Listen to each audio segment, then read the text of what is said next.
Good morning, everyone, and welcome. Welcome to the High Point Housing Coalition's Housing Summit. The Housing Summit is an event that occurs every year. As we mentioned, it's sponsored by the High Point Housing Coalition, who is a group of volunteer housing professionals that advocate for safe, fair, decent, and affordable housing in the High Point area. And this summit is scheduled because April is, first of all, Fair Housing Month, and this week is National Community Development Week. And as a result of some information that we received from the community, we spoke with several neighborhood leaders and neighborhoods in the core city, and they came up with the subjects that they were most interested in. So our three panelists today will cover those subjects, or will present on those subjects. But first of all, I do want to let you know that this event is recorded and will be live streamed on the city's YouTube channel, so you'll be able to view it later. Our first presenter or panelist is Nina Wilson. She's the Assistant Director in the Community Development and Housing Department. And Nina will present on the topic, qualifying for affordable housing.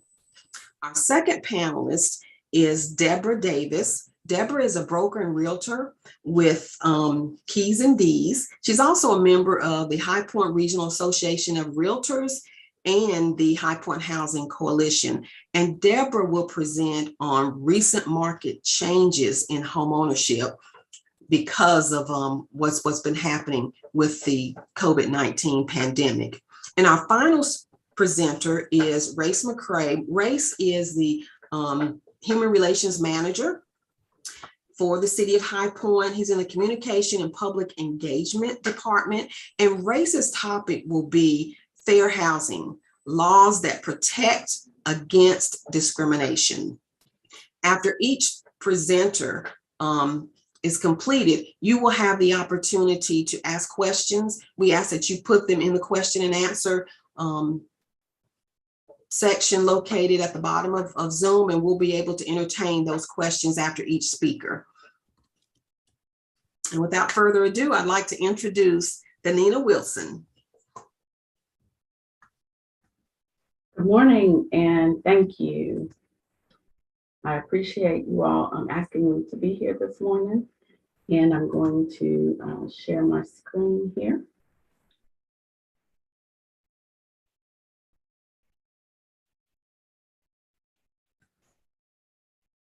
Okay. So what I'm going to do is basically just an overview of affordable housing, sort of where we are, even nationally at the state level, and then just to hone in just a little bit more on affordable housing in High Point in our local area. Okay, I guess the first question is, and I know that a lot of times we may think this is basic, but when we talk about affordable housing, what is affordable housing? And it is defined basically as housing that a household can actually pay for without having to do without other necessities like food, transportation, or healthcare. And because most of the programs that we actually administer are federal or state funded, we do follow the federal government's typical definition of affordable housing as it does not consume, or housing that does not consume any more than 30% of a household's income. So when we are looking at affordable housing, that is what we consider to be affordable. And for anyone that is paying more than that, they are considered to be cost burdened when it comes to their housing costs. And why does housing matter? I mean, why does affordable housing matter? Why does this matter? And when we look at housing, it is the key to reducing intergenerational poverty and increasing economic mobility. And so basically, when we increase access to affordable housing, this is the most cost-effective strategy for reducing childhood poverty and increasing economic mobility. And we all know that research shows that when children are in stable households, where their basic needs are being met, that they do perform better in school, and the family overall is able to function and have the things that they need without the household having to go without or be in lack. And the second reason that it matters, of course, is increasing access to affordable housing. It actually helps the economy grow. The shortage of affordable housing costs the American economy about $2 trillion a year. That's not million, billion, but trillion a year in lower wages and productivity. And for each dollar that's invested in affordable housing, it boosts the local economy by leveraging public and private resources to generate income. And and an example of that may be if we say that transportation is an issue for someone to actually get from one part of town to another so that they can actually maybe have a job that pays a higher wage, as opposed to them being sort of restricted to maybe their local area where wages are a little bit lower. They're able to actually move and are a little bit more mobile when we're able to provide access to affordable housing in areas of more economic opportunity.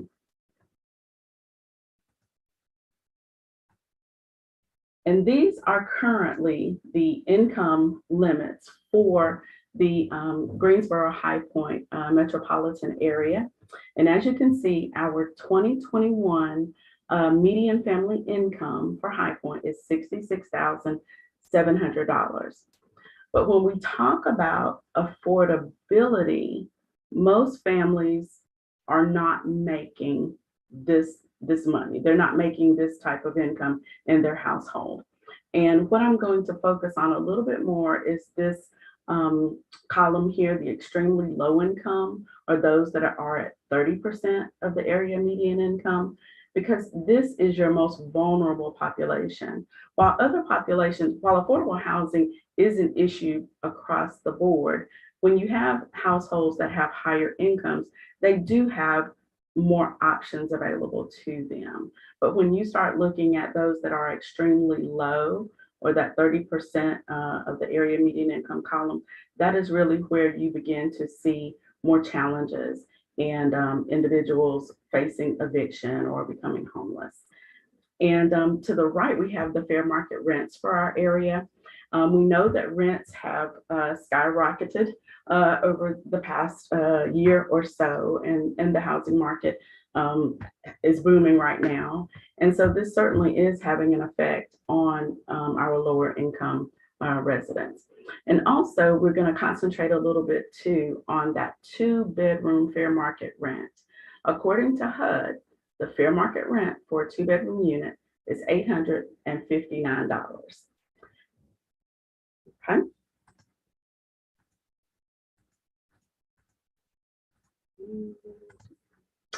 Okay, so about half of Americans say that the availability of affordable housing in their local community is a major problem, which is up 10% from early 2018. So of course, that's pre-pandemic, of course. And so we're looking at a record-breaking number of families that cannot afford a decent place to call home. Nationally, there's a shortage of more than 7 million affordable housing homes for our nation's 10.8 million plus of extremely low-income households. And there is no state or county where a renter working full-time at minimum wage can afford a 2-bedroom apartment. 70% of all extremely low-income families are severely cost burdened, which is what I spoke about just a few minutes ago. If a household is paying more than 30% of their household income, then they are considered cost burdened. And we see that more than half are paying that or are cost burdened.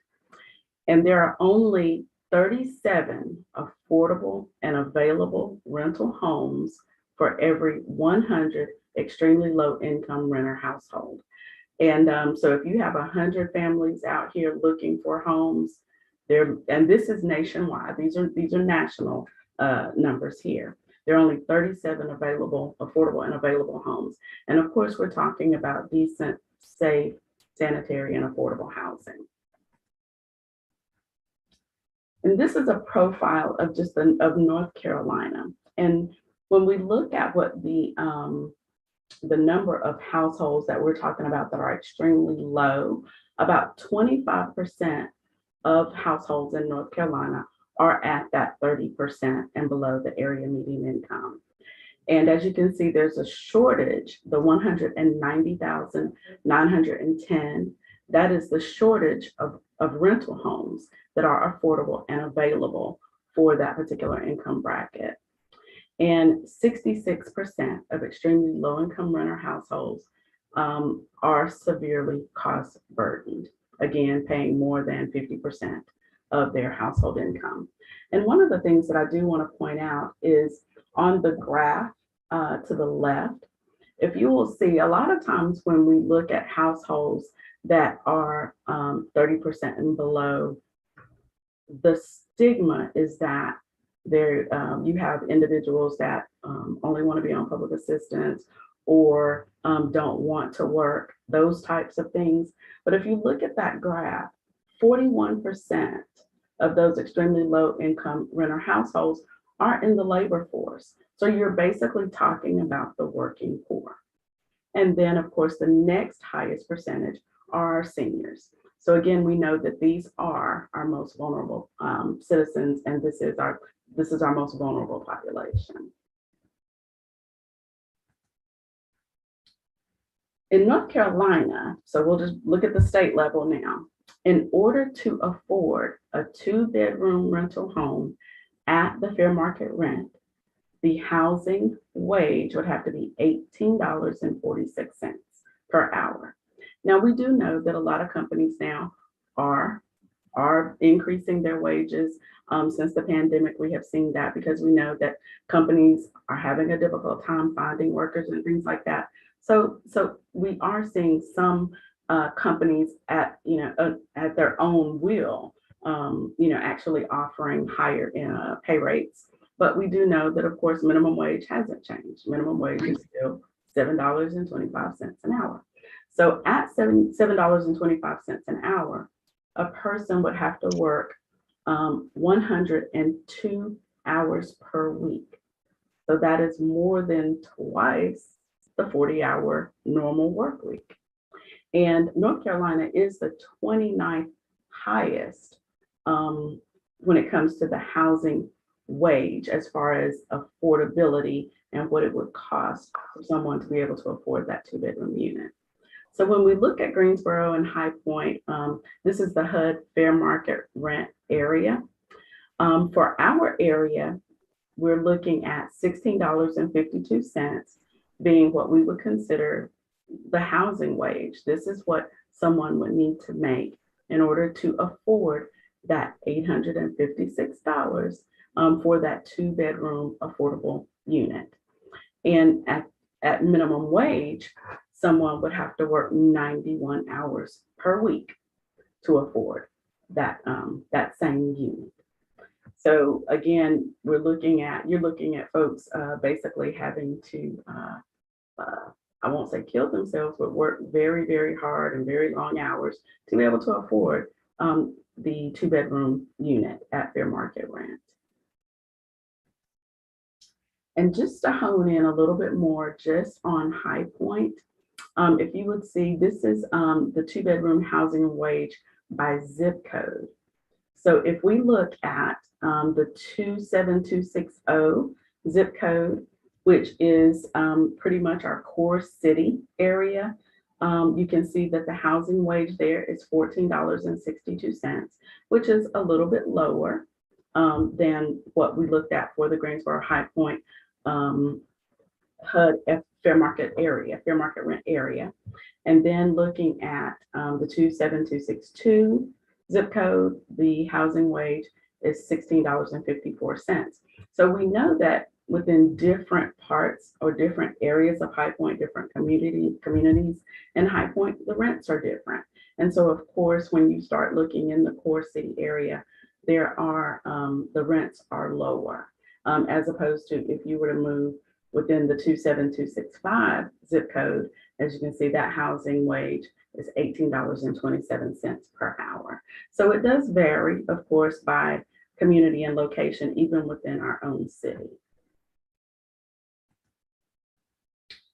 And so some of the things that the city of High Point has available to assist individuals, of course, is our home buyer assistance program.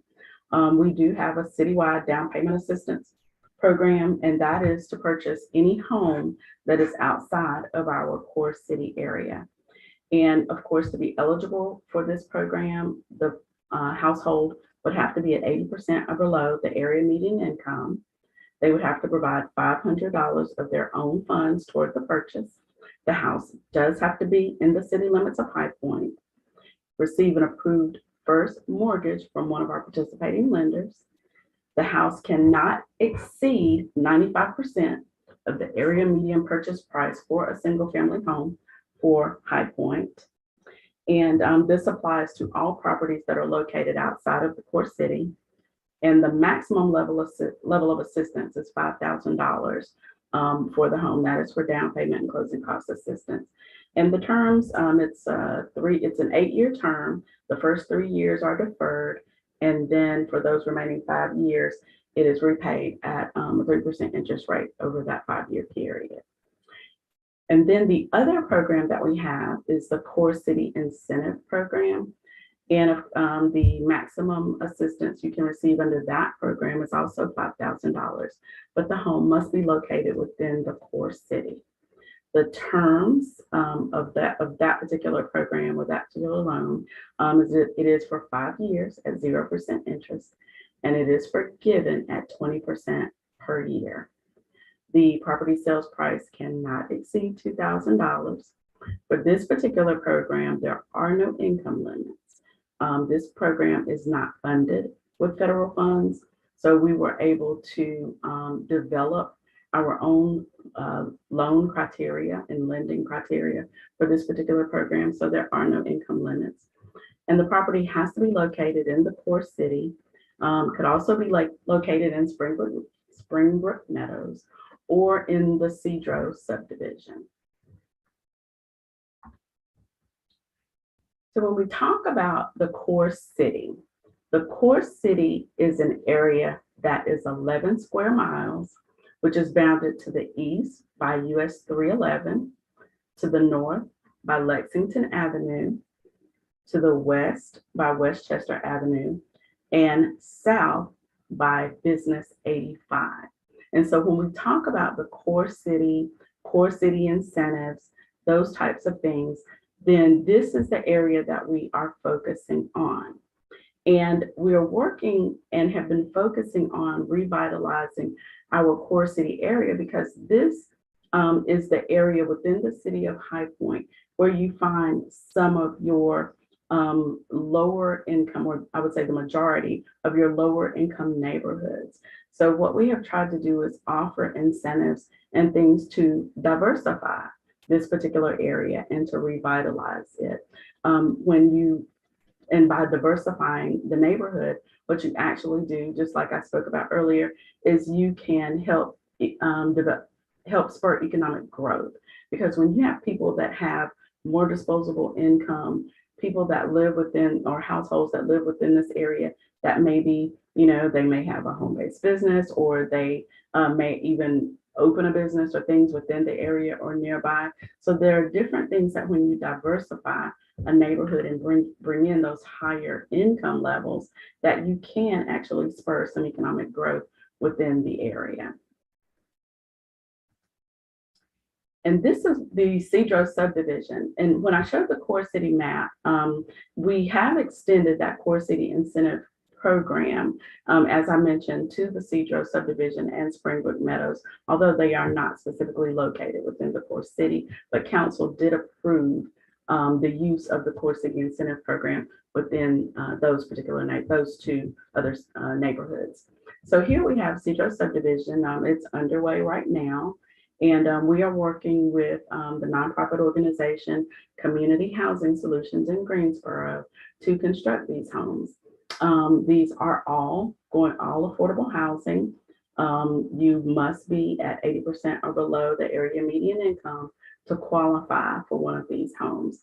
It will ultimately be a 19-unit subdivision. We are hoping that within I would say next 18 months or so, that we can get this project built out. But of course, we are dealing with the same thing that every other developer or contractor is dealing with, delays in your materials and supply chain, the rising cost of materials. So we definitely are feeling that pinch as well when it comes to developing affordable housing. And this is a project, Cable Street, that we are working on with Habitat for Humanity. And this particular area will eventually consist of up to hopefully 12 units. This is the most recent unit that Habitat completed on Cable Street. And it is, of course, a very nice 3-bedroom, 2-bath home within that area. And we not only participate in single-family programs, but we also work with developers in providing multifamily affordable housing.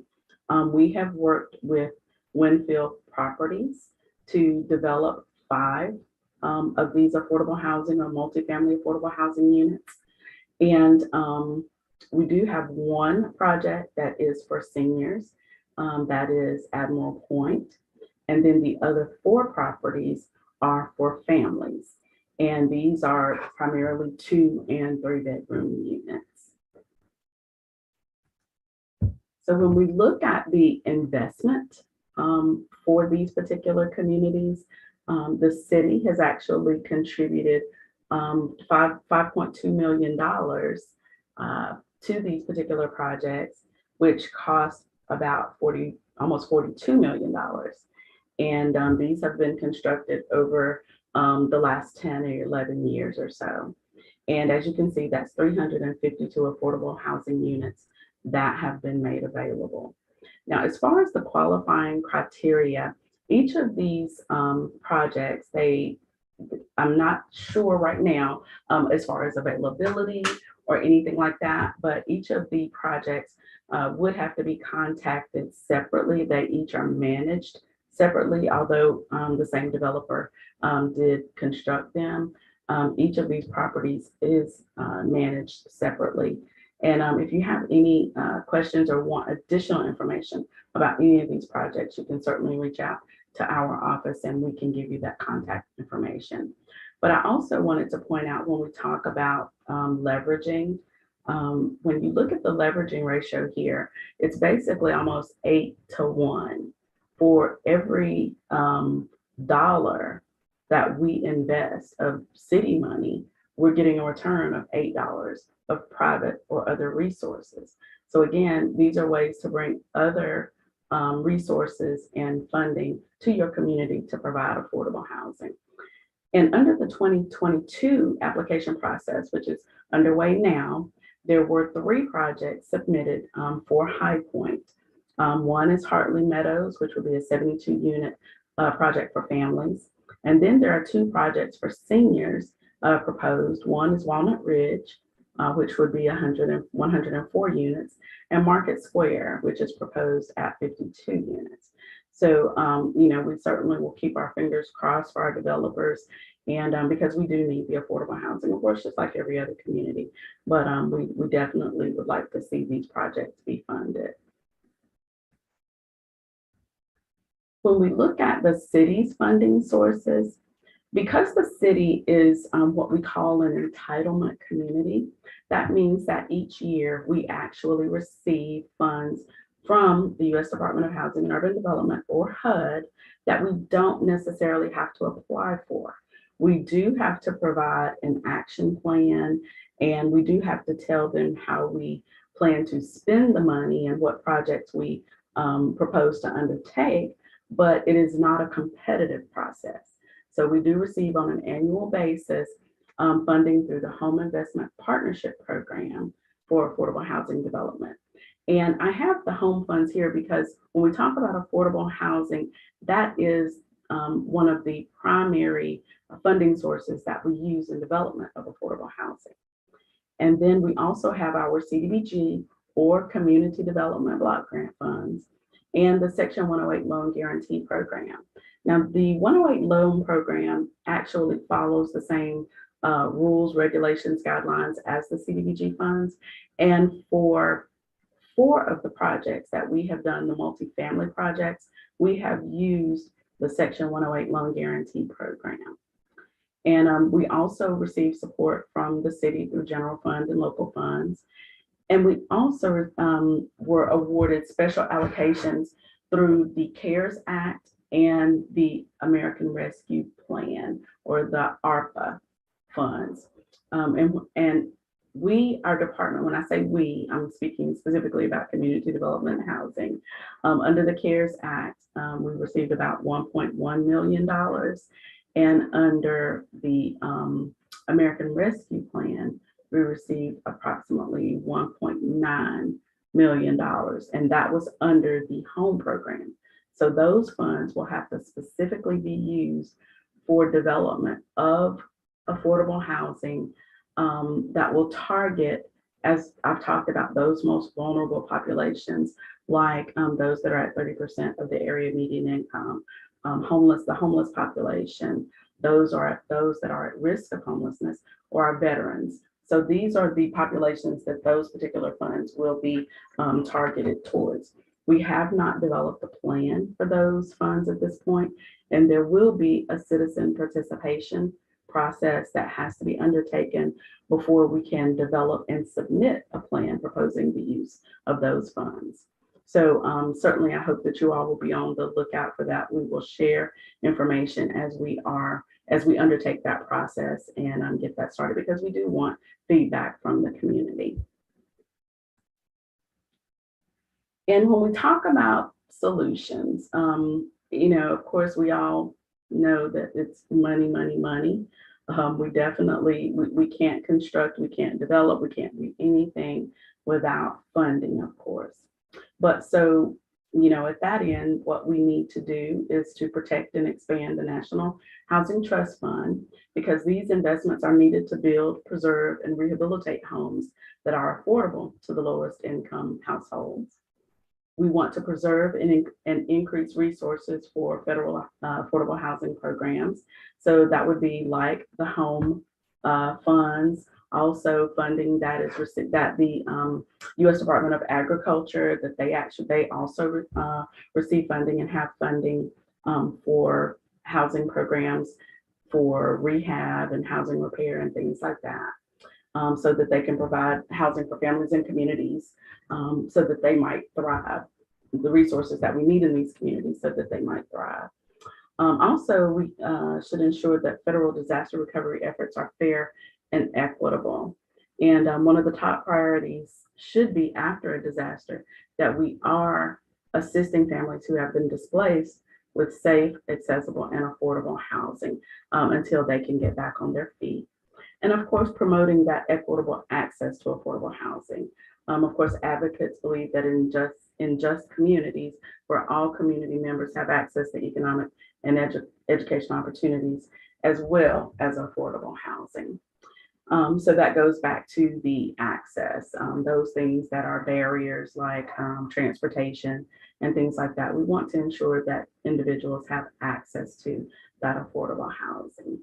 And so I do want to just mention, of course, a lot of the information that I've shared today is available at the National Low Income Housing Coalition's website.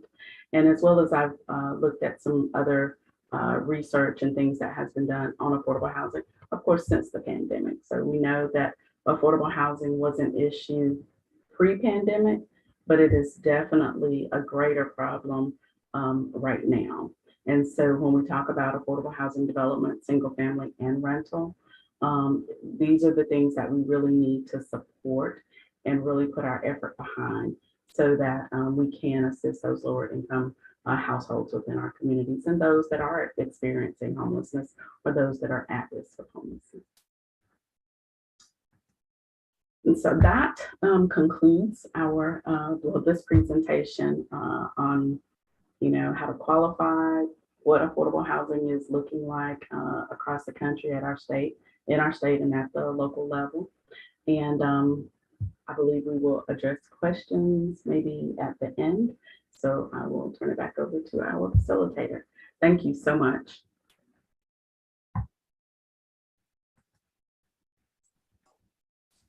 Thank you, Nina. And I want to apologize. I think I introduced you as our Assistant Community Development Director, but Nina is actually our interim Community Development Director at this time. We did have a couple of questions, not in the question box, but in the chat. Yes, the answer is yes. These we do have access. You will have access to these presentations. The PowerPoint presentation copies afterwards, or a summary of what was discussed from Deborah.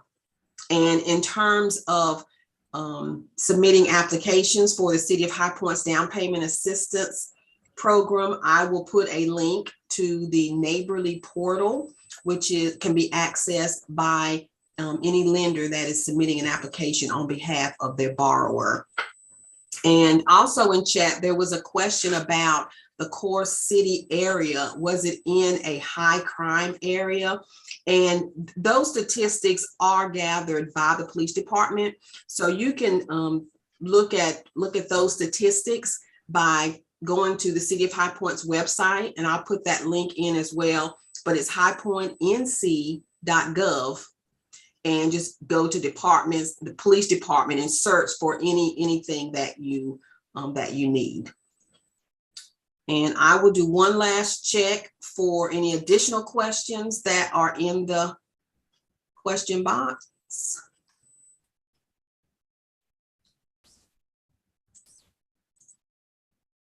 And I don't see any additional questions, Nina. So thank you very much for that very informative presentation. Thank you, I appreciate it. Our next presenter is Deborah Davis, and her presentation will be on recent market changes in home ownership. Deborah.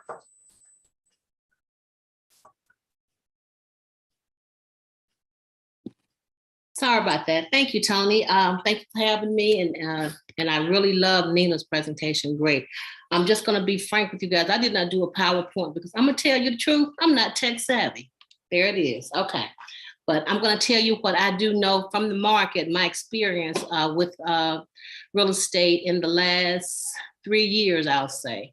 How has it changed? Okay, so it used to be you found the house, you had an agent, you liked the house, you submitted the offer, you submitted your earnest money, your due diligence money, then you did your inspections, you negotiated whatever was within that inspection report with the seller. You guys came to some type of agreement on what was going to be done. You went to the closing table. You began living your life in your beautiful home. Well, now, since the start of 2021, I'll say, things took a drastic change. The market is now, the inventory is low, okay? Inventory is low, demand is up. So of course, this is another reason why the prices are spiking the way they are. Another reason is the fact that once you find a house, it's priced right, you make an offer. Well, now because inventory is low, before you even start looking for a house, I suggest that you become qualified. Talk with the lender, get your approval letter, be prepared, because they're not gonna wait around for you to get your finances straight once you find that house. So what you're gonna do is you're going to speak with your lender, have your approval letter. Now, I'm gonna tell you the approval letters, they are good, but it seems like now cash is kind of like knocking the approval letter out the box. Your approval letter can say, oh, I'm gonna give you an example. Maybe you have an approval letter and it says you are able to purchase up to, say, I'll just be generous, say $150,000. That's back in 2019, that was good. But now, what has happened now is real estate is turning into bidding wars. As soon as that property is listed in the MLS, that seller better be ready, because I'm telling you something, they're gonna have people in and out their house.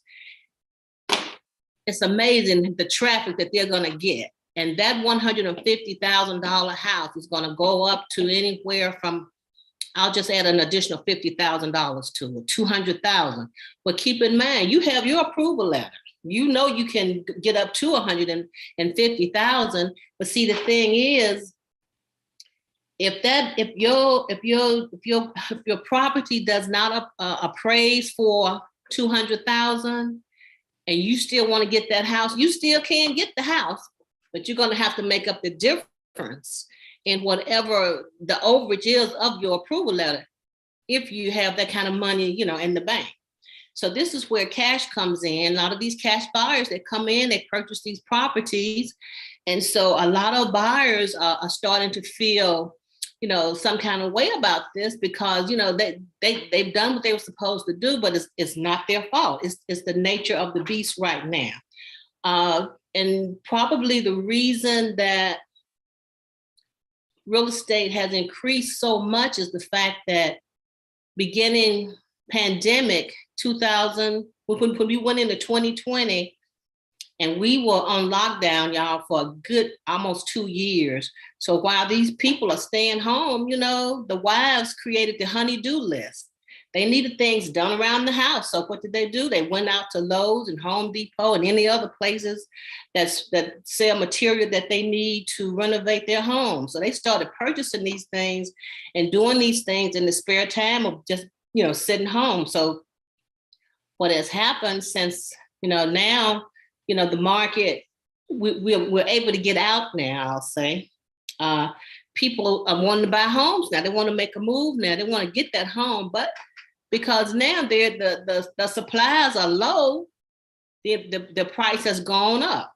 So it's all about supply and demand. I mean, the supplies based on the people who are wanting to purchase homes and build new homes, they can't get the material in fast enough. So of course, this is going to have an impact on the price. So that's one thing. And then I tell you something else.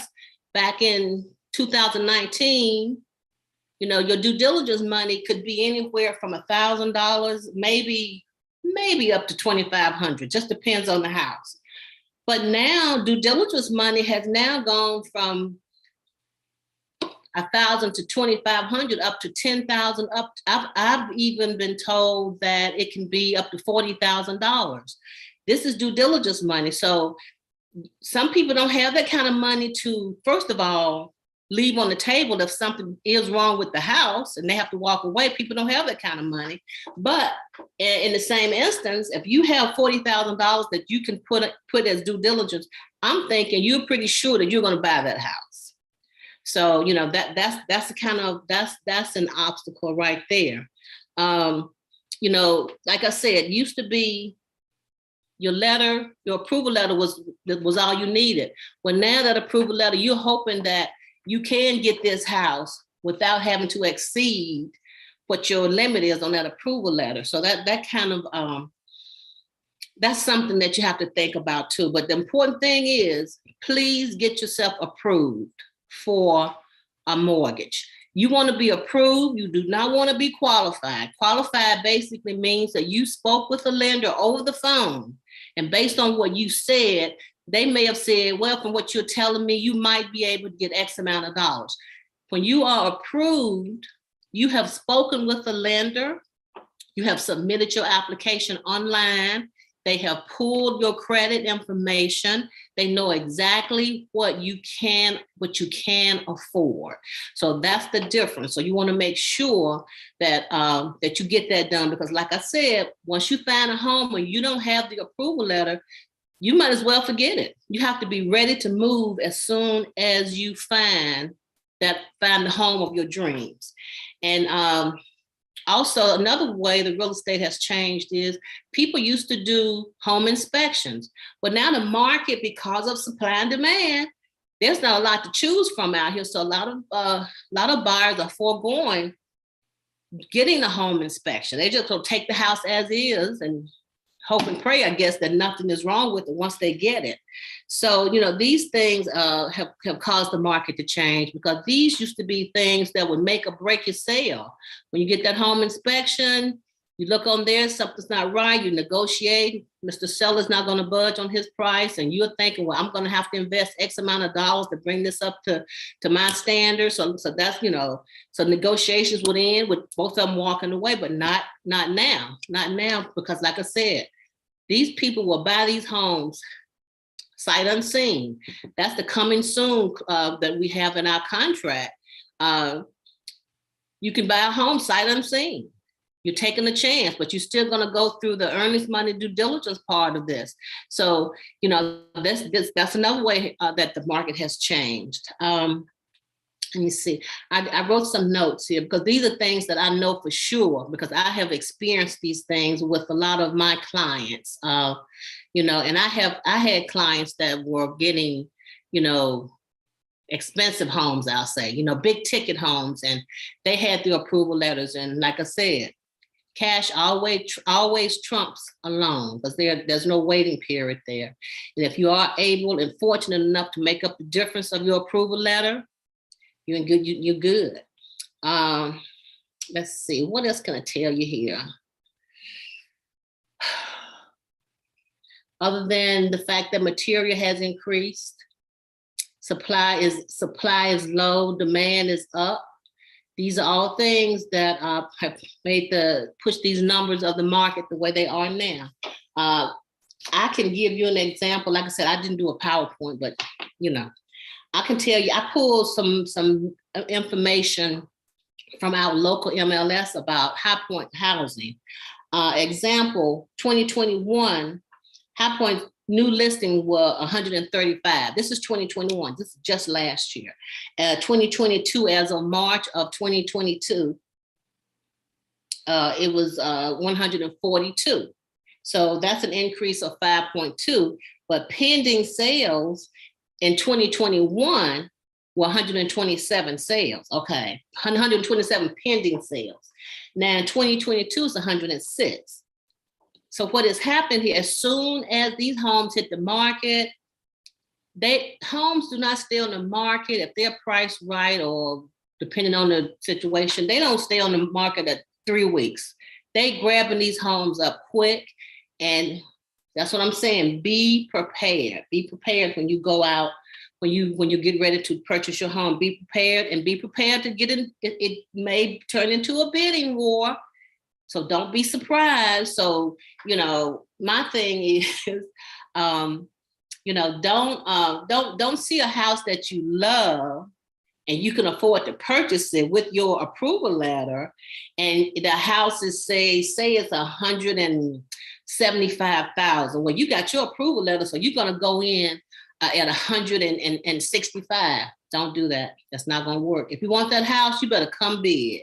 You better come and be prepared to play, because I'm telling you, homes now, they turn into bidding wars, I'm telling you. So please get yourself straight with your lender and talk with any and everybody. Get your agents ready, because we know questions to ask that you may not know. We know where to help you to get loans if you don't have someone. And just like the program with the City of High Point, there are selected lenders that work with the City of High Point to help you in getting funding for your new home. You're going to claim it right now. I told you about bypassing the home inspection. Let's see. So Tell you about cash buyers, financing, inventory. So that's pretty much all I have to say. Like I said, I didn't do a PowerPoint, but I think you get the gist of the idea. It's all about supply and demand. Be ready, please. If you don't get anything else from this and you're looking for a home, just remember to be ready with your approval letter when you go out looking, and just be prepared, because it can get pretty sticky out there, but don't get down about it. You just keep doing it. The market eventually is going to turn around, but you just keep looking. Don't give up. I think that's, wait a minute. I make notes on everything. So let's see.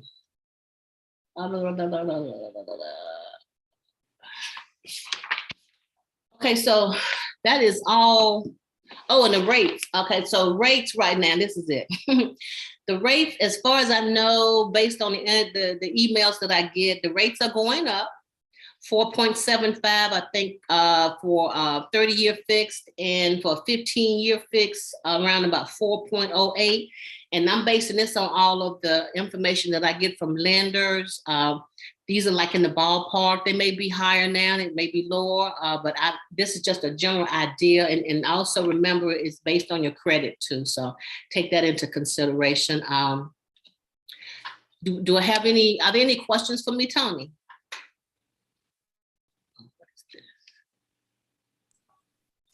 Thank you. Thank you so much, Deborah, for that information. The only question, or actually it's a statement, it was a statement that was made when you talked about the existence of, the state of purchases, home purchases in this area. It was meant that it's really a nationwide ordeal. What's happening here in our area is happening all over the country. So, and also buyer beware. Absolutely. Well, absolutely. It's definitely happening all over the world, but I was just concentrating on High Point right now. And definitely the world, everybody's impacted by this. But the thing is, don't give up. Don't give up. Just be ready when you go out there. And I thank you again. I'm Deborah Davis. My company is Keys and Deeds Realty. And I did not do a PowerPoint. I please forgive me for that. Maybe next time I'll get tech savvy. Thank you. Thank you so much, Deborah, for that information. We are going to take just a 5-minute break. 5-minute break. I show it's exactly 11 o'clock. Deborah's put us back on schedule. So we will be back at 11:05. Cool.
I would like to welcome everyone back to the High Point Housing Coalition's Housing Summit.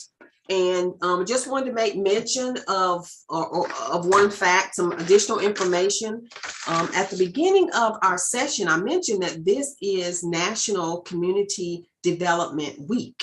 And this happens every year across the country. And Community Development Week is where communities across the country come together to celebrate the work of community development block grant programs and home investment partnership programs. So you heard Nina talk about CDBG and home.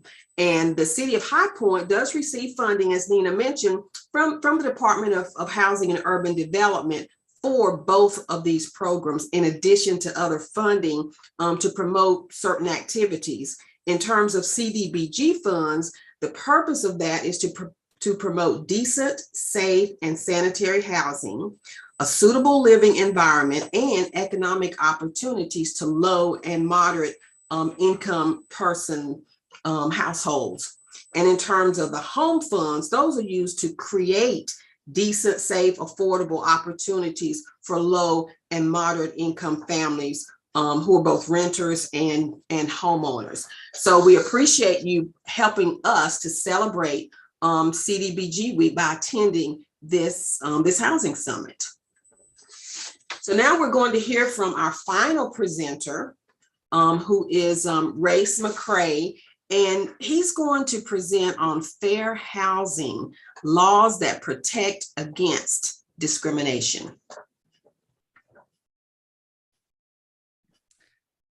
Thank you, Tony. I'm going to start with a little video in case anyone's kind of still coming in. Let me see if I can share that real quick. And we are gonna, I think I have to make a special. There we go. All right. So we're gonna watch this very brief 5-minute video.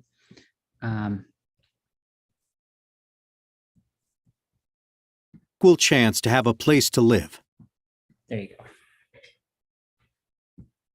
Fair housing law is about having an equal chance to have a place to live.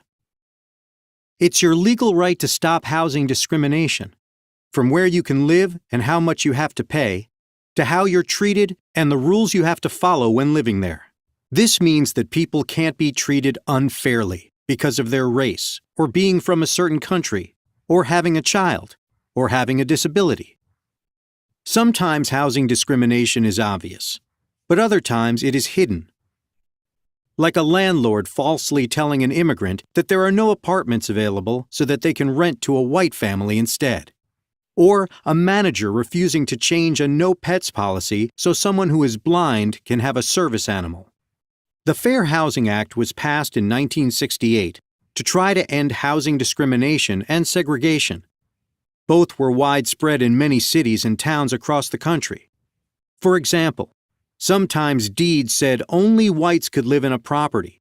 In many cities, lines were drawn on maps around minority communities, a practice known as redlining, to show which areas would not be given loans and other investments. Although these practices are now illegal, housing discrimination is still a problem. Today, communities and lawyers still use the FHA to fight discrimination and to help build integrated neighborhoods. Federal and North Carolina fair housing law prohibit housing discrimination because of race, color, religion, national origin, sex, familial status, and disability. The law protects all races, religions, immigrants, and their families, people of all genders, families with children, and people with physical and mental disabilities. You cannot be denied housing, charged higher rent, or treated differently because you are in one of these groups. Landlords, property managers, real estate agents, lenders, and others all have to follow fair housing laws. They are also prohibited from saying discriminatory things or posting discriminatory ads. The law also says they can't make false statements about availability. Fair housing laws apply to all kinds of housing: public, private, subsidized, even mobile homes. Here are some common examples of violations of fair housing laws. Race. An African American family tries to rent an apartment and is told that there are no units available. They suspect discrimination, so they ask a white couple to try to rent the same apartment, and they are offered it right away. Or a property manager waives rental application fees for a white family, but not for people of other races. Disability. People with disabilities can ask for reasonable changes to housing rules, sometimes called reasonable accommodations. They can also ask for physical modifications to the property, sometimes called reasonable modifications. Imagine an apartment building that refuses to reserve a parking space for a person who has difficulty walking. Or a landlord that refuses to allow a tenant to install grab bars in the bathroom. Sexual harassment. Sexual harassment by a landlord also violates fair housing laws. For example, a landlord, or their employee, that demands sex when a tenant can't pay rent or makes a lot of sexual comments to a tenant is violating the fair housing laws. How can fair housing laws protect you? You can file a housing discrimination complaint with the U.S. Department of Housing and Urban Development. You can do this online, by phone, or by mail. You don't need a lawyer, but you must file your complaint within 1 year after the discrimination occurred. You can sue in court. You must file your lawsuit within 2 years after the discrimination occurred. After that time period ends, you can no longer file a claim under the Fair Housing Act. You can even use these laws to defend against an unfair eviction. For example, if a landlord tries to evict a tenant with a service dog for violating a no pets policy. Do you need help? In North Carolina, contact Legal Aid's Fair Housing Project. We can give you information about your fair housing rights. You can reach us by email or by phone at this number.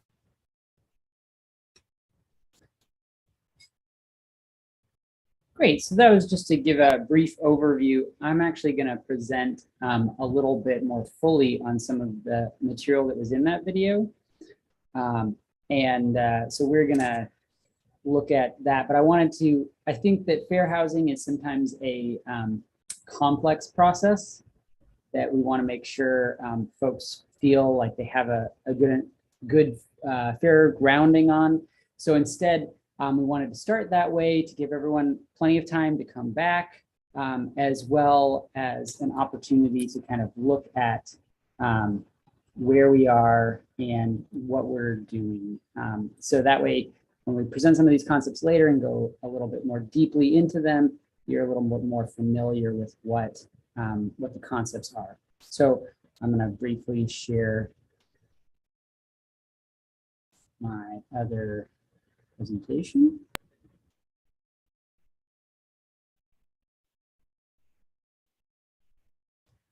All right. So my name is Race McCray. I'm the Human Relations Manager for the City of High Point. And I'm going to be talking a little bit about just generally fair housing and kind of what it means for you. So how you can kind of protect yourself from some immigration by knowing the law, and if discrimination does happen, what you can do about it. So I'm going to look at what fair housing is and how it applies, when it applies. And I'm also going to look at, kind of how to determine if you yourself are protected by the law and what kind of accommodations specifically there are for people with disabilities, and then how to file a claim as well. So first question is, what is fair housing? Fair housing is a very specific form of the law. There are a couple different laws that apply though, so it gets very confusing. So on the first law that we really talk about when we think about fair housing is in 1968, the federal government passed the Fair Housing Act, and that's since been revised a few times. But that is only one level of protection. That's what when we talk about housing and urban development and HUD, the protections that they offer you. And many other places ultimately adopt laws that are similar or what we call substantially equivalent, where they basically have the exact same laws or perhaps even additional laws. And a good example of that is going to be the North Carolina Fair Housing Act, which offers those same protections, but allows the state to enforce those protections. And so we're going to talk about, when we get to the point of where to file a claim, we're going to talk about how that reacts on the local level. It is also possible that the city of High Point itself or Guilford County could pass their own fair housing law, and that would allow either the county or the city to ultimately talk about, enforce these laws and provide greater education. That's not the current case, but that's a possibility.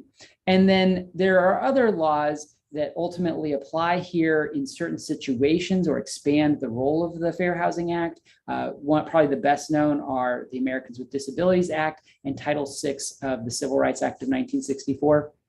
Both of these have elements that apply to the fair housing and what we mean by that.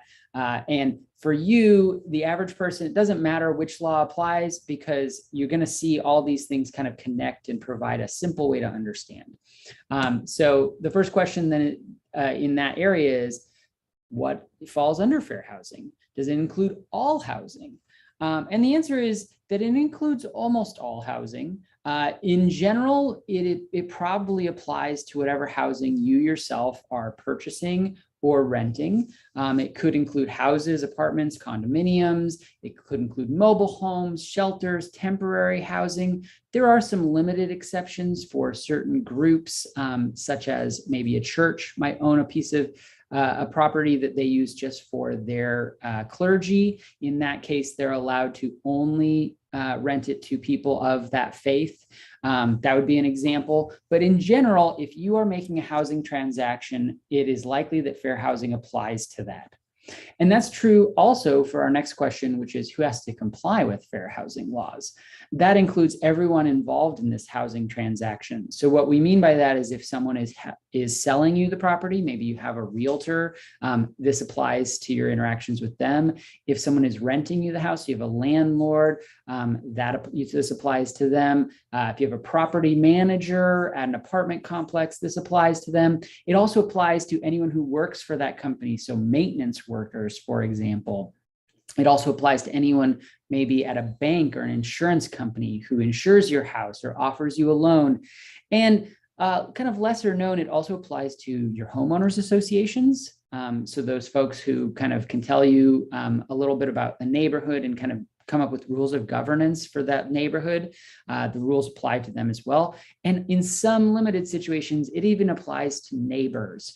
So if you were being particularly discriminated against by your neighbor, it may actually fall under the fair housing protections.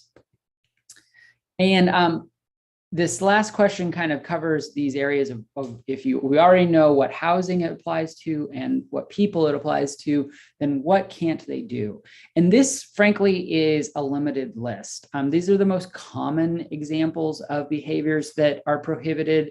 So obviously, no one can refuse to sell you a property because of who you are or treat you differently because of your skin color, for example. They can't refuse to sell or rent.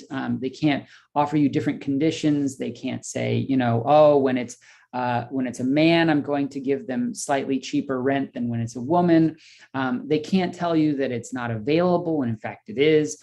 There are other rules here, but I think in general, in terms of understanding your own protections, the feeling should be, if you feel you are discriminated in any transaction related to housing, if you feel you're being treated differently based on your protected class, and I'm going to talk about what that means in a second, then it is worth researching, because there are so many other behaviors that are prohibited that are not listed here, even as there might be some that fall through the cracks. So it's worth researching, talking to my office or someone at Legal Aid, and we'll get to those sections. But if you feel different, it is possible that behavior is prohibited. So now we're going to look at kind of you yourself. Are you protected by fair housing laws? And when it comes to those protections, there are 7 categories of people who are protected. So the law prohibits discrimination based on these 7 what we call protected classes. And these are kind of broad categories that we say discrimination is not legal using this particular attribute. So you can see them here. I'll go through them a little bit more in depth in a second, but race, skin color, national origin, sex or gender, and we're going to talk about that, religion, familial status, and disability. And some of these may be more familiar terms than others. For example, you probably at least have a good sense of what religion is. So if you feel you're being discriminated against because of your religion, that's a little more straightforward. I'm going to focus, because of our shortened time today, on only a few of them. I'm going to look specifically at national origin, sex, familial status, and disability. And those other 3, race, skin color, and religion, are also very important. But I want to talk about the nuances of these other 4 because they're often the categories that are a little less familiar to folks. If you do have questions, though, about protections on race, skin color, and religion, please do put them in the chat. I'll be happy to answer them at the end. So diving a little bit deeper into national origin.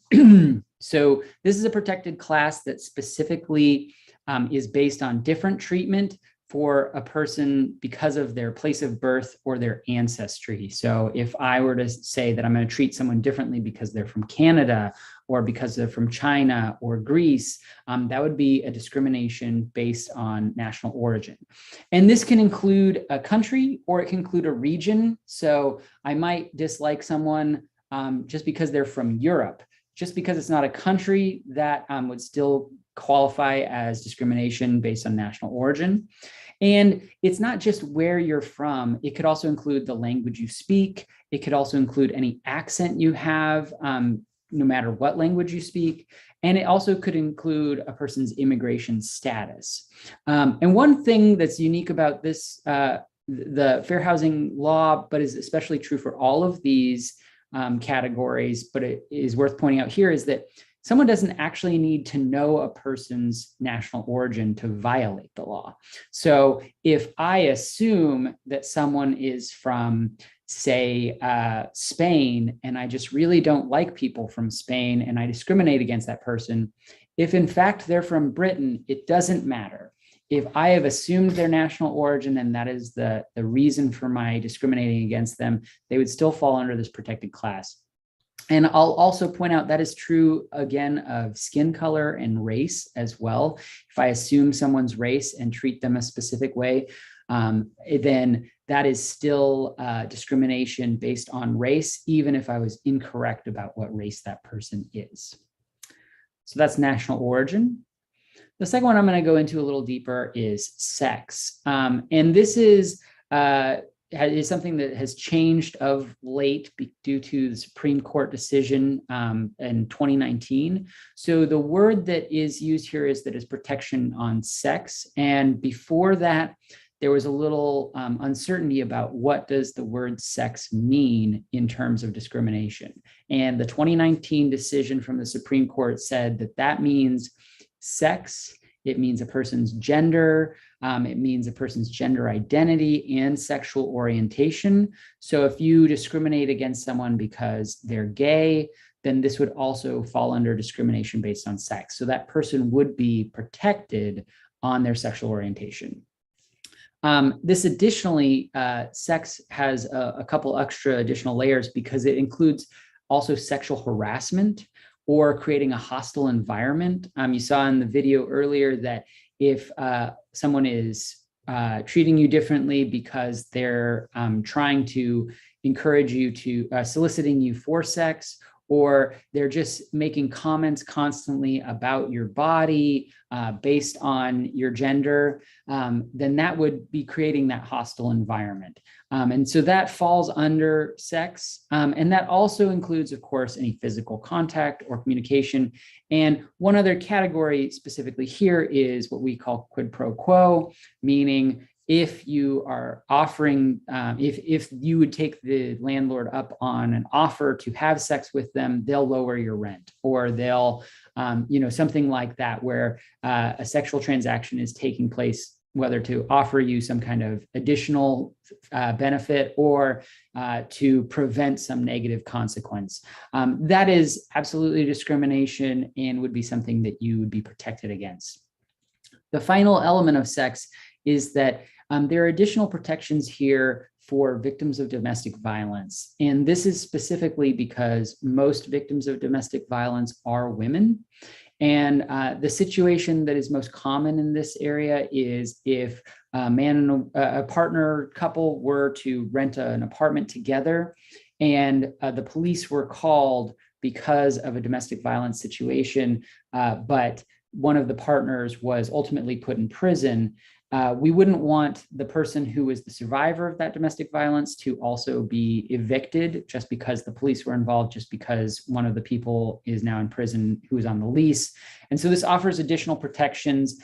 If that's a situation that applies to you, it would be worth exploring kind of what protections you might have that you could, make sure you do not lose your housing or are not treated differently in your housing. The next category, the third category I'm going a little deeper into, is familial status. And this is an idea that's very easy to understand, but it's sometimes a little hard because of the word familial status. What does that mean? And it basically means that if you have children who are under the age of 18 living with you and you are their parent or legal guardian, then you and your child are protected from discrimination based on that. So if someone is treating you differently because you have children, and that means that includes if you have the children living with you. It also includes if you're in the process of getting a child, which could be you are pregnant, or if you're in the process of adopting a child or even fostering a child. If there's any kind of concern about the children there in that situation and you're being treated differently because of that, then that is, you are protected from that discrimination. It does not include, it's important to kind of distinguish what kind of behaviors this might include, because it does not include reasonable rules that are necessary for safety and security. So I can't treat people different I can't treat people who have children any different. So I wouldn't want to make a rule that says children are not allowed in this house. That would be an illegal rule, but it could be that I say children under the age of 14 must be accompanied by an adult to swim in the pool. That would be, it's necessary for safety and security. And it also is a reasonable rule that it's not saying children can't be in the pool, but it is saying they need to be accompanied by an adult. So that's a good example of kind of some nuance there. And then the last class I'm going to go into, and I'm going to go into even more fully, is disability. So disability is when we is different treatment for any person with a physical or mental impairment that substantially limits one or more major life activities. And that can include someone who actually has a physical or mental impairment. That can also include someone who has a record of such an impairment. So if this is something that you're not, let's say you have suffered from some mental health issues in the past, but you're not suffering at the current time, but you have a record of having had that experience, you may still be protected. And it can also include someone who's regarded as having such an impairment. So if I treat a renter differently because I believe them to have a specific impairment, and I'm kind of therefore treating them differently, negatively, then that could be protected behavior, even though my treatment is based on false information. And it also protects the people who live with or are visiting that person with disabilities. So if I have a friend who's a wheelchair user and I am treated differently because I go to visit that person and maybe help that person in a specific way, then that itself would be a protected class. So that is also an illegal form of discrimination. And disability is a unique form of the rule, because in addition to the usual forms of discrimination that we would make illegal, such as, you can't refuse to sell a house to someone just because they have a disability. You can't refuse to rent someone because they have a disability. Those same rules apply to all classes. Disability also has some additional rules that come into place, some protections. And the first one is what we call reasonable accommodations. And we're going to talk about two different things here. One is reasonable accommodations, one is reasonable modifications. And so the accommodations are changes to policies. They're things that affect the daily business of the institution, whether that's when rent is due or where parking is, things like that. And the word reasonable is an important word here. So we're going to ask for maybe changes to these policies because they're necessary for the person with disabilities to ensure that they have the same opportunities to enjoy their house. A really common one, just as a simple one, is if rent is always due on the first of the month, but I receive a disability check from the federal government and it doesn't arrive to me on the 5th, then that would be a reasonable accommodation, that instead of my rent being due on the 1st, it is instead due on the 6th or the 7th, so that my disability check can arrive in the mail and I can pay my rent. It doesn't, an important part of that is it doesn't necessarily, can't necessarily change the services that the person is offering. So if I don't offer parking that is for anybody, it's just on-street parking, I don't have to create a driveway just so I can offer parking to someone who is disabled who lives in that building. And so that's as long as it's within the policies that I already have, but it's these reasonable accommodations. And importantly, accommodations can be requested basically at any time. If you have or want to request these before you move into a place or before you engage a realtor or apply for a loan, those are some things you can do, but it also can be after you start the process. So just because you've started the process of maybe you've already moved in and then you realize you need a specific accommodation, you can still ask for that at that point, and you are still protected to ask for that and for the landlord or the realtor or the banker to offer those accommodations. And importantly, it can also be something that you request to avoid an eviction. So it's not considered, that it's, oh no, it's too late. If I know that my rent is constantly late because my disability check arrives on the 5th and rent is due on the 1st, and I kept trying to do it a specific way, I kept always trying to get the rent in on time, and finally my landlord is trying to evict me, at that point, I can make the request specifically to avoid the eviction. It's not considered by the courts an excuse or anything like that. It would be still protected.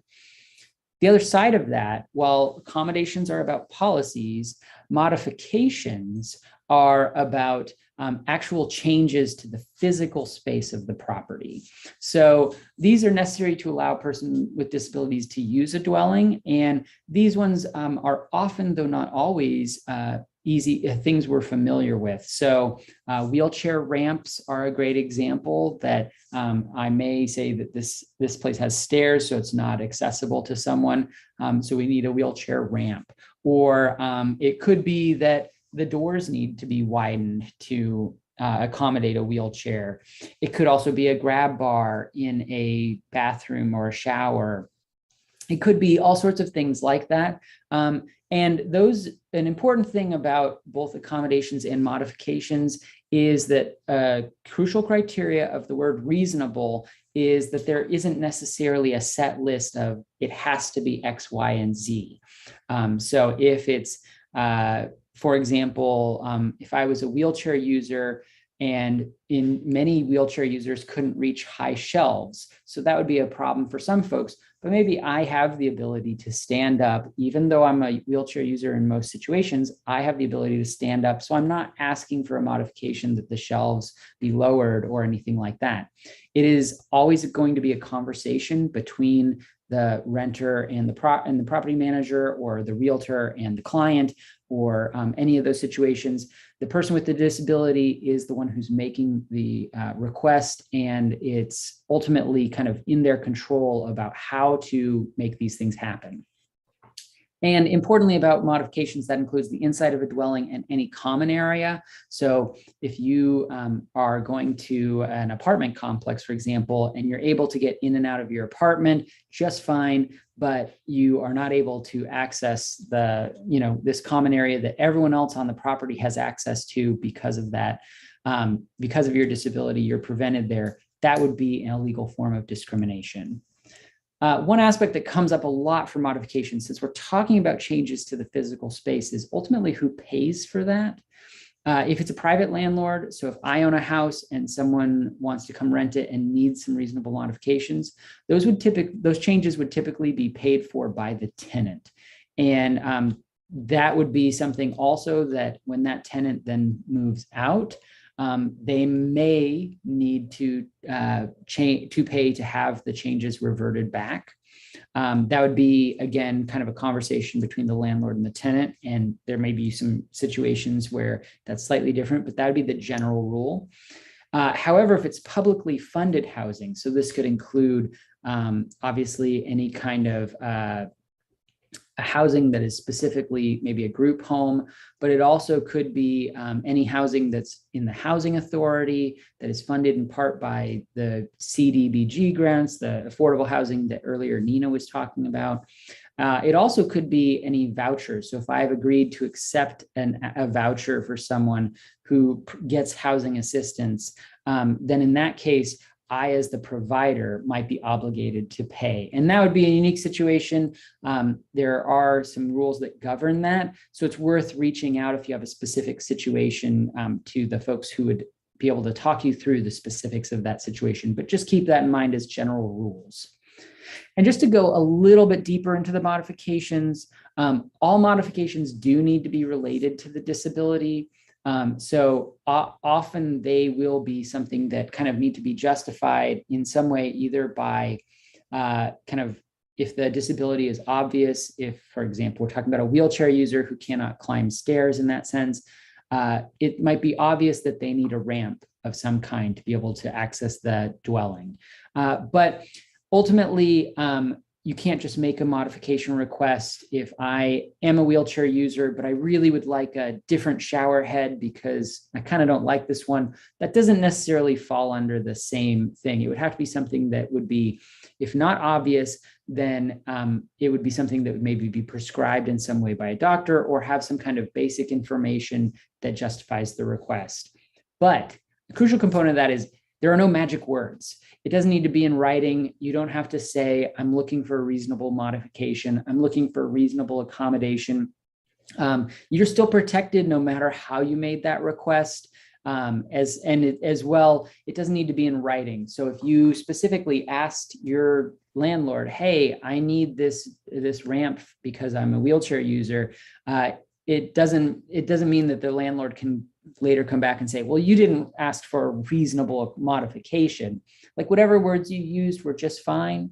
But if the landlord were to say, I don't understand what the kind of disability that you're talking about, it's not obvious to me. Maybe you have maybe some mental health concerns that require a certain accommodation or a certain modification. And the landlord says, I don't understand that. They can request basic information about the disability and about the need for why you need the modification or the accommodation. And that's within reason. So again, reasonable. They can't make these really high burdens where, your doctor sent a note, but I only accept notes from a specialist in who was housed in North Carolina and has been practicing over 15 years. That's not okay, but they can request that basic information, and that can be a conversation again between you and your landlord. So that kind of goes into, we've looked at the first section was about kind of generally what the properties are covered and what, what interactions are covered, what people have to comply with these rules. And then now we looked at the protected classes so you can tell if you're specifically protected by this law. But what do you do if you've been discriminated against? If hey, this basic information, I just feel like I wasn't treated fairly. I wasn't treated the same as someone else who maybe has a different identity than me. What can I do? And ultimately, what you can do is really simple. So that video talked about, you've got a lot of options. You can pursue it civilly or in a civil court by yourself. You can take them to civil court, and that covers up to 2 years. But also the government itself offers a lot of options to assist you. And there are a lot of agencies that can assist you as well. So the first thing you should do if you feel you've been discriminated against is simply begin to gather information. That can be documents, that can be photos, anything that will help you demonstrate that you've been discriminated against. This could be text messages. Also, don't think of, it's not worth kind of putting down what resources you have. If you know, for example, that your landlord has been making negative comments about you and your identity every time you request assistance, or maybe you request, they come fix something, do some maintenance, or take your check, and they've been making comments. If you don't necessarily need to have a recording of it, you don't necessarily need a photo documenting it. That's kind of a really useful piece of evidence, but it can just be creating a journal where you note every time what happened. You note every time kind of what the problem was, what you felt, what the date was. So you can later show that this was a pattern of behavior, and that can later be used to kind of help develop your case, even if yourself, you don't have documents or photos. These are helpful though. I just want to say that the first step is just gathering that information. And then the second thing is get some professional assistance. There are a lot of people who are available to help you. I am one of them, so I've given my information here. I'm with the City of High Point's Human Relations Division. So we're an advisory agency, and my name is Race McCray again. And we are here to ensure that you are informed about your rights. And so if you come in, we'll listen to your case, and we will let you know, hey, these are the things that the ways that the law applies to you, and these are what options you have. We are a great people to talk to if you just have questions or you're uncertain about anything. We would never turn you away or cause you to doubt the situation you're experiencing. So I've given my physical location. I'm in City Hall, room 205.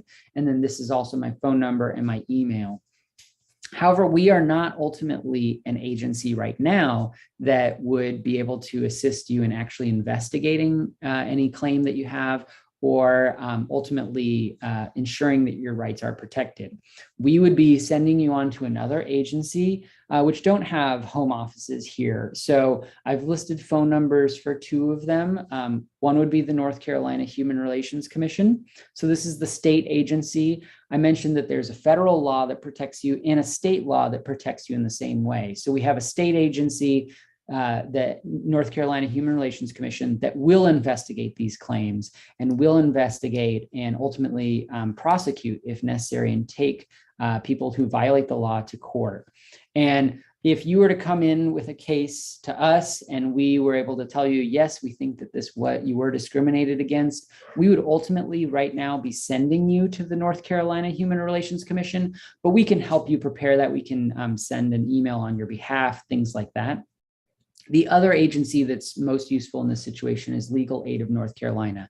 And they have a fair housing project that's specifically devoted to this. And they're a great resource that you can call, get information, get legal advice, be connected to an attorney. There are free legal services for people who can't afford legal services otherwise. And so this is the direct line that goes to their fair housing arm, their fair housing project. And if it was already after a year after the last time you were discriminated against, and you initially weren't going to do anything about it, and then you changed your mind and you do want to do something about it, at that point, it can't necessarily be prosecuted by the North Carolina Human Relations Commission, but you have up to 2 years with legal aid. So they kind of interact in different ways. They offer different services, and we can, at the Human Relations Division, my office, we can ultimately help you navigate that structure. So that's the end of my presentation. And I just wanted to see if there's any questions that people have, or you can ask those now in the chat.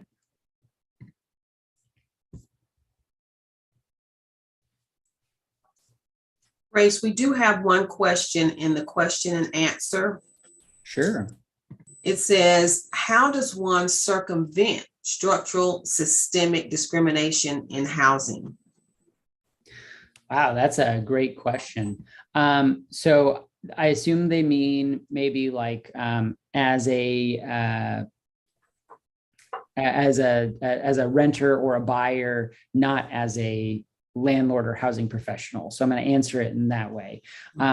If you're a housing professional, the answer would be, we can offer you some training and we can make sure that you're not violating the law. And that's something that we offer. That's something the state offers. That's something we can make sure that you know the law so you're not violating it. If on the other hand, though, you are yourself someone who's a buyer, a renter, someone who's looking for housing, there's no surefire way to circumvent it. I want you to know about the resources that we do have. For example, Legal Aid does testing. So they occasionally will go into a community and just kind of go to various landlords, and they'll send someone in who is white, for example, and someone who is, of darker skin, or someone who's from Canada and someone who's from America, someone who's from, Palestine. And they will see, were they treated exactly the same? Were they given the exact same information? So that's one way that the government itself tries to kind of be aware of these situations, even if they haven't received a complaint. But I think overall, one thing is to just kind of pay attention and trust your gut. If you feel you have been discriminated against, that doesn't mean you have, but it doesn't mean you have not. Just because you don't have evidence of it. And I think that, it can be as simple as, if you were, for example, bidding on a house and you think you didn't get it because you maybe, you were a woman and other men bid on it. It could be something that there's just no way to know. If you felt like, though, it was a pattern, it would be something that you can still actually bring to the North Carolina Human Relations Commission, even if you don't have proof. So if you just say, hey, I just feel like this, this realtor, for example, is always doing that, you can ask that an investigation be opened. Now, at that point, it might be out of your hands. So I don't know that they would investigate that situation. I don't know that they, if they did an investigation, what they would find. It's just like any other law. I can't just say, hey, I think this guy killed someone and I have no evidence of it, but he's just kind of a shady character. They don't just go out and, arrest people because there was an allegation made. And that's a really important part of that, you are protected, but there always is going to be the reason these protections are here and the reason these laws exist is ultimately we are aware that these acts happen every day, even in our government, even if in our city, in our state, in our county, and sometimes it's intentional and sometimes it's unintentional. And if you ultimately wanted to, I think kind of the things that are in your control are being aware of your rights, being aware of the things that are not okay, that are not acceptable under the eyes of the law. Just like in the presentation I just gave you, there are more things. So you can kind of watch out for them and you can kind of look for signs. Part of what's difficult about discrimination, though, is it's just so hard to tell in certain circumstances. Again, if I apply for a house and I don't get it, what's to determine that it was because I was a white man? What's to determine it was because I'm of a specific faith? It's very difficult in those situations, and we're aware of that. But if you were to document a situation or you feel like there's a pattern, it's worth coming into my office and talking about it. Hopefully that answers the question. Great, thank you. I wanted to just let you know that all three of our presenters are available to answer any additional questions that you may have. And unfortunately, you can't, you're on mute. So you do have to use the question and answer box or chat. So we'll give you just a second before I introduce Steve Key to close us out.